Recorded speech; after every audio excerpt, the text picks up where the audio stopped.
എന്നും ഭക്ഷണം ഒരുക്കി തരാൻ ചേച്ചി ഉണ്ടാവോ? സ്വയം കണ്ടറിഞ്ഞെല്ലാം ചെയ്യുമെന്ന് നോക്കട്ടെ. ഇക്കാര്യത്തിൽ എനിക്ക് അല്പം വാശിയുണ്ടെന്ന് തന്നെ കൂട്ടിക്കോളൂ.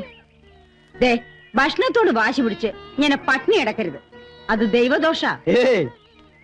അല്ല, എന്താ നഴ്സമ്മ പുതിയ കൂട്ടിയിരിക്കുക? എന്ത് പറയാനേക്കാ, രാവിലെ മുതൽ പട്ടിണി ഇരിക്കുക. എന്താ നിങ്ങൾക്ക് നോമ്പാ? അല്ല, അച്ചുട്ടില്ല ഇവിടെ. അവൻ രാവിലെ ഇറങ്ങിപ്പോയതാ. കാട്ടുപോയിക്ക് എന്ത് ചങ്കരാന്തി. ഓനുണ്ട് ഇത് വല്ലതും തിരിയാൻ പോണ്. ഇത്രയും കാലം പെണ്ണും പെടുക്കോ ഇല്ലാണ്ട് ജീവിച്ചോനല്ലേ. മോള് വിഷമിക്കണ്ട. ആളൊരു മുരടനാണെങ്കിലും ഓന്റെ കൽബ് നല്ലതാ. ഞമ്മക്കറി അസലായിട്ട് ഓനെ പിറന്നു വീണ് തന്നെ എത്തിയുമായിട്ടാ. നാട്ടുകാരാട്ടും തുപ്പും കേട്ട് തെരുവിൽ വളർന്ന ഓന് ഈ ദുനിയാവിനോട് തന്നെ പകയാ. ചില രാത്രിയിൽ ഓന് നമ്മളെ മുമ്പിലിരുന്ന് കൽബ് പൊട്ടി കരഞ്ഞിട്ടുണ്ട്. എന്താന്ന് ഇതുവരെ അറിഞ്ഞിട്ടില്ല. അതൊക്കെ ഓന് കിട്ടിയിട്ടുമില്ല. ഇനി അതൊക്കെ ഓന് കൊടുക്കാൻ മോക്കേ കഴിയും.